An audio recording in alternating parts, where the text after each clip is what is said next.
What is happening, everyone? I'm Adam Rosso, and this is Beyond the Sport. Now, it's hard to believe, but we're already halfway through a busy April, so that means the Final Four and the Masters are both in our rearview mirror. Next up on the sports calendar, well, for a lot of people, that's the Boston Marathon. That includes a runner from Central Texas doing the race for the first time. The story of how she got there is the definition of perseverance. My name is Kayleigh Williamson. I am doing the Boston Full Marathon. When you hear that.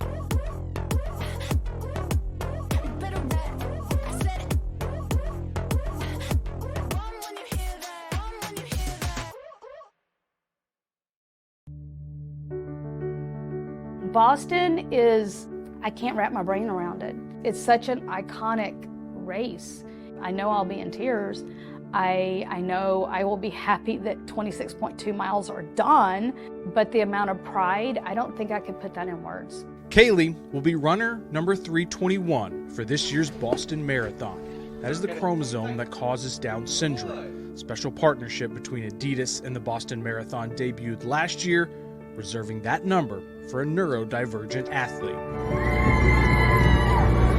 Kayleigh was in Boston last year to receive the honorary bib, and now will become just the second person with a cognitive disability to run the world's most famous marathon. You're doing a great job! Woo, Kayleigh! Kayleigh is used to making history. She's completed 20 half marathons across the country, and she finished her first marathon in Austin last year. And let the tears flow, guys and gals. That is awesome. 26.2 miles.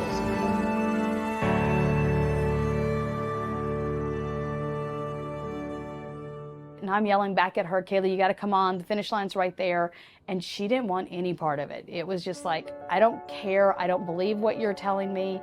So it was not easy at that point. But when she got to the top of the hill, and one of the pictures you'll look, and Katie was even telling her the finish line's right there, and you see her hand come up.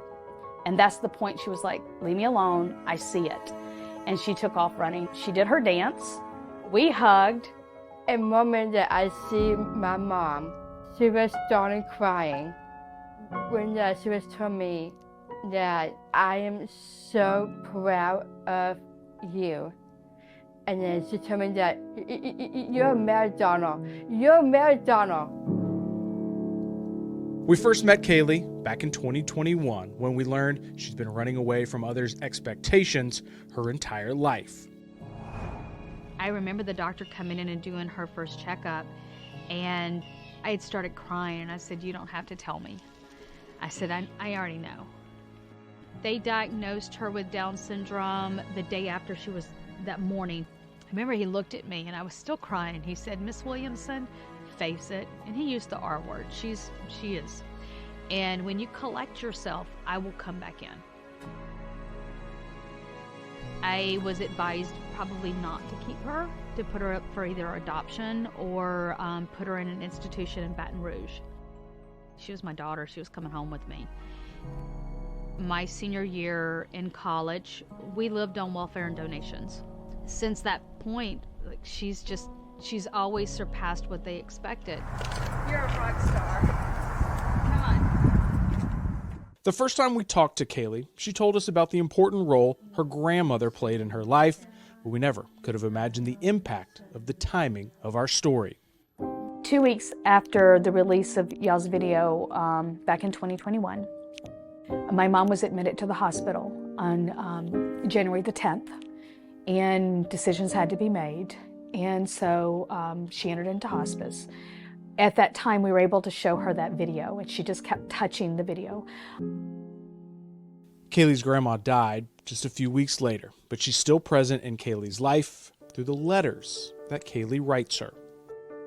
I am playing for marathon, and I love you, Grandma. I always being your granddaughter. I have fun with you. Love your granddaughter. How a Down syndrome individual works with death is so different than ours. We learn to live with that hole that's left in our life. They don't. It's ever present. And so I needed Kayleigh to have hope. And those letters from heaven have become her hope. Kayleigh also receives letters from heaven. Like about where I slapped my shoulders and I had to keep going, and then I got to run fast. Her being out there from the time they said all the things she couldn't do to now seeing her show other individuals what they can do. I'm sorry. It's emotional. It's overwhelming. It's a lot of pride, but to know the difference that you see from when she was born and what we were told to seeing another child look up and say, if she can do this, I can do this. That's a legacy.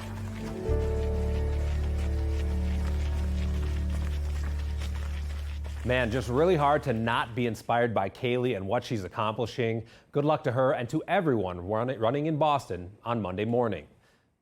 Now, another one of those things on the sports calendar this month is the start of the NBA playoffs. The Spurs will not be one of the teams competing for the Larry O'Brien Trophy, but they did end the season with two really fun games at the Moody Center in Austin. One of those was a loss to Minnesota, which is a familiar face who's finally found his niche in the league. Among the hoopla of the Spurs' two-game series in Austin was the return of Taurean Prince to Central Texas. The energy was good. I think it was good for the city, too. Prince was a standout at Warren High School in San Antonio before heading up I-35 to play at Baylor in college. Playing in Austin served as a midpoint for friends and family from San Antonio or Waco to see him in person. It's always good when you get your family all in one place, and basketball's happened to be the reason we've been able to collide over the years with such busy schedules. As everything's an hour and a half away, 3 hours max, so it's good for myself and family.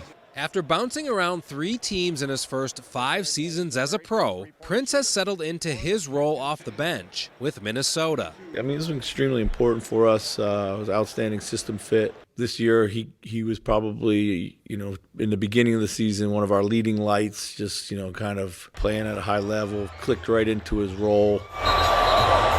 Just bringing that energy, hitting threes, just bringing energy from all different angles, whether that's offensively or defensively. That's what I feel like I bring to the table. Any NBA team. A coveted 3-and-D wing who sparked the Wolves' stretch run, something he hopes to continue in the postseason. Prince driving, hanging, scoring! Being a puzzle piece, a part of a big puzzle, and what we're trying to do is the most important thing. I have no doubt in my ability to do more than what I'm asked, more than what's requested, but that's what being a pro is about. Coming up after the break, we'll tell you about an All-American gymnast who came back home to North Texas for this week's NCAA National Championships.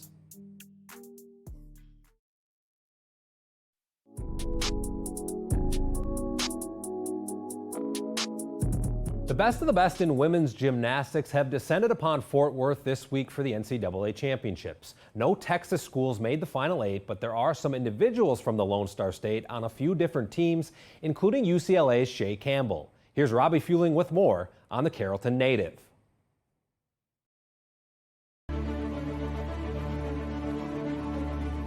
Beauty, grace, power.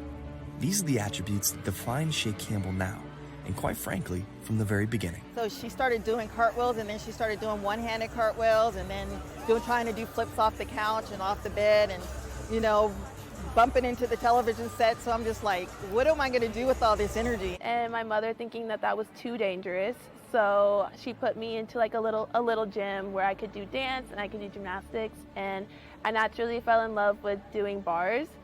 And from then on, she put me in classes, and I started when I was 6 years old, and so I've been doing it ever since then. Chae Campbell, 11 of her 12 Yurchenko fulls have been 9-9. Expect another. Lots of power and height. There you go. Sticky feet. As a black gymnast, didn't see a lot of people like me, and I think that now that we're in a sport where there's a lot of black gymnasts excelling, and I'm just really proud to be a part of that. I think the inspirational piece of it is really the most rewarding. Is there someone that you're inspired by? Oh, so many. I think the earliest one being Dominique Dawes. Having her, when I kind of first started, I watched her a lot. So having that as an inspiration was really important to my career. A career that led her to the West Coast to sport the gold and baby blue threads. I started watching UCLA when I was 8 years old, and I was really inspired by the 2010 National Championship team. In what everyone thought was a balanced field, we got a dominating performance from UCLA as they claim their 6th national title. UCLA was like the only school that I was like dead set on.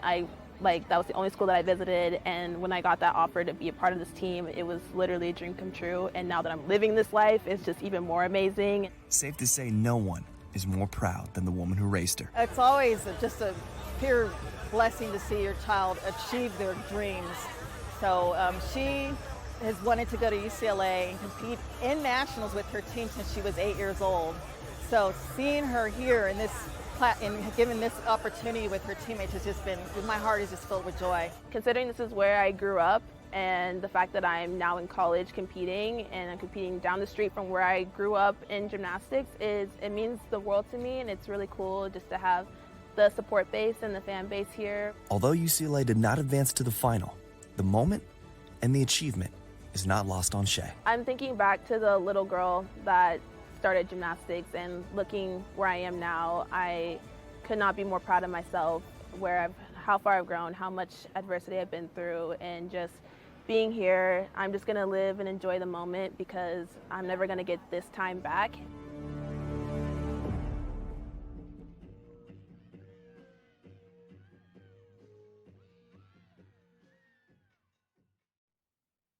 Thanks for the story there, Robbie. Now, Chae is only a junior, so while the Bruins didn't get to this weekend's finals, she will have another chance to win a national title next year.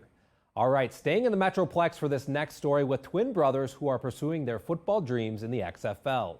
Michael and Delonte Scott grew up doing everything together on the gridiron, and now they're both part of the San Antonio Brahmas defensive front.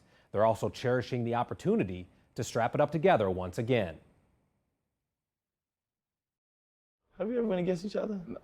Not a Pop Warner. Not a Pop Warner. We never went against each other. They're twin brothers who were always teammates growing up. Our favorite play was 41 stretch and 42 stretch. He'll block for me on one play, I'll block for him. So people think it was unfair? It definitely was. Definitely was. Definitely. Yeah. The good birth certificate question, always. They've been reunited in the XFL on the San Antonio Brahmas defensive line.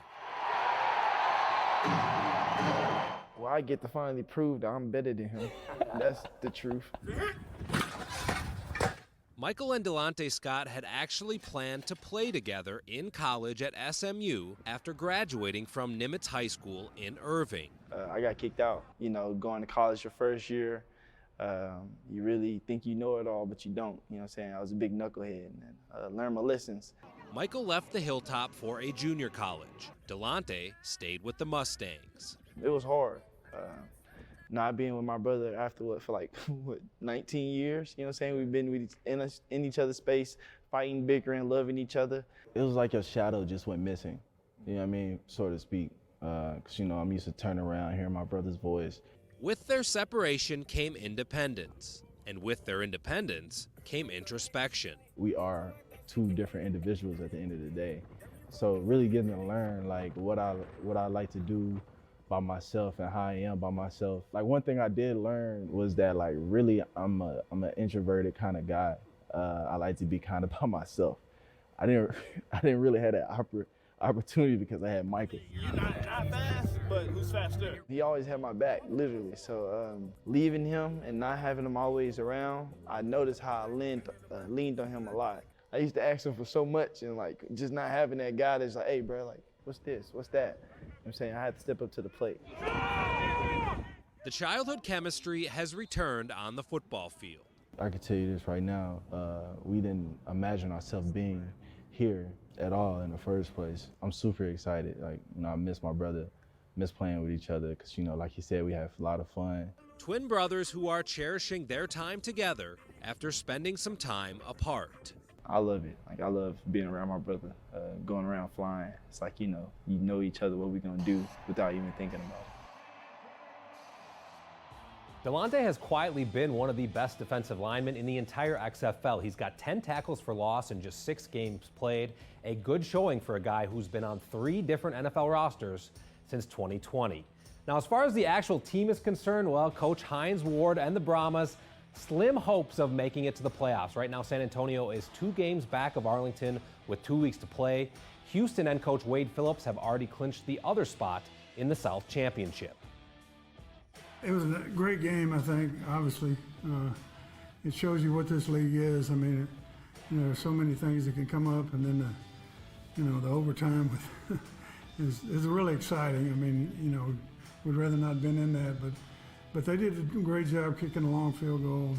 I think this puts us in the playoffs, so that was our first goal this season, was to get in the playoffs. Time to step aside, but don't go anywhere because we're going to Mansfield to introduce you to a future LSU Tiger. That's Texas next, and it's straight ahead on Beyond the Sport.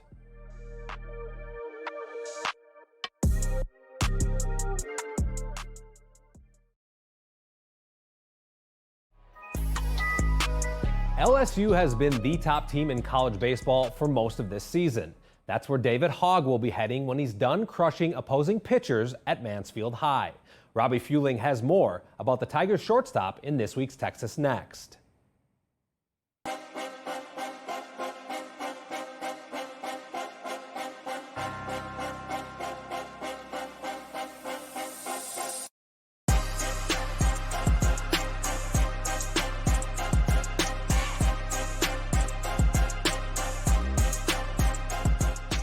My name is David Hogg, 2024, Mansfield, Texas, shortstop, committed to LSU.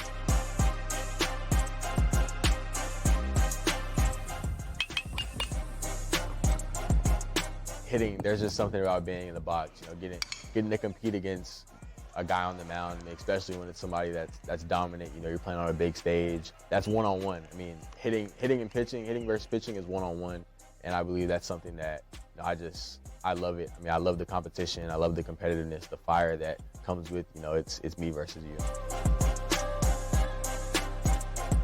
First time I picked up the baseball, I was probably about 5 years old. My dad, we used to go outside, front yard, just kind of playing catch back and forth. And, I think, as I got older, it just continued to progress.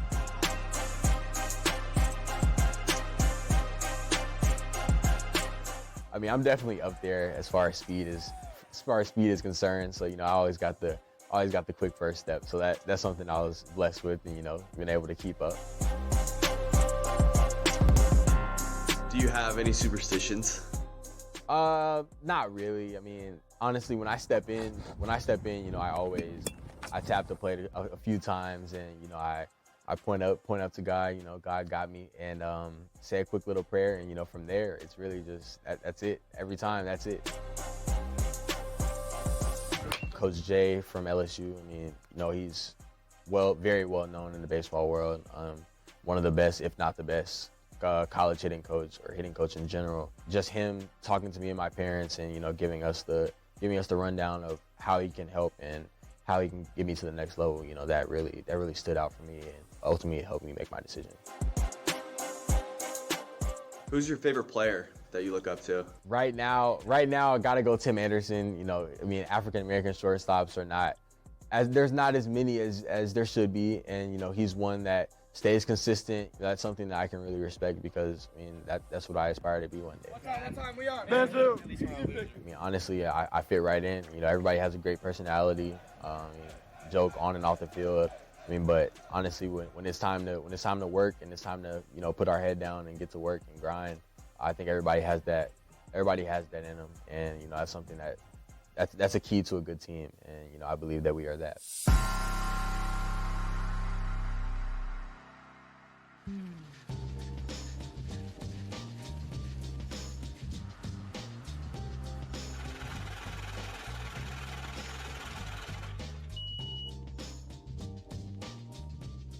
There was some history made earlier this week by the Rockets, Spurs, and Mavericks. It's the first time since the Mavs came into the league in 1980 that there will not be a team from Texas in the NBA playoffs. 42 years of representation kaput. I don't think anyone thought Houston or San Antonio would be contending for a spot. But what the hell happened to the Mavericks? All right, I'm going to bring in our resident baller himself, Victor James, for this discussion. And for me, Vic, a lot of this starts and ends in the summer of 2021 when Mark Cuban didn't feel the need to extend Jalen Brunson. An extension that Brunson said himself he would have signed, I think it was around 4 years, $56 million. Chump change compared to what he ended up signing with New York. Fast forward 6 months after that, Brunson carried the team with Luka injured, and he obviously had no interest entertaining the Mavs offer, ended up going to New York with the Knicks. Things just kind of catapulted from there. Yeah, first of all, I love how messy late season NBA action is. Yeah. We have guys punching each other. We got guys talking spicy. We got guys sitting out. I mean, it's just great. Like I love it. It's like my own little reality show at the end of the season. But with the Mavs, it all starts and ends with Luka, right? I think his high usage and lack of engagement or interest on a defensive level reminds me a lot of James Harden in Houston in those late years. And I think that not the situation is definitely different. I think that he is the cornerstone of this franchise, but he has to take more authority and more of a leadership role now. It's his team. It's his team. Like, it's his team, it's his franchise. So I think that he has to take some ownership of the situation a little bit. And I think he will. I actually have hopes for the Mavs. I think they have the nucleus of that guy in order to build around that a lot of teams just simply don't have. Yeah, you know what, and switching to the other teams, am I crazy? But I feel like the Spurs might be in the best position in any of the other two teams, or any of these three teams, really, if they get the #1 pick. Obviously, everybody wants to get Victor Wembanyama, but the roster makeup to me seems a little better than Houston's. I compare Houston's to what the Wolves used to do. A lot of power forwards and a lot of point guards. They have a lot of guys at the same positions.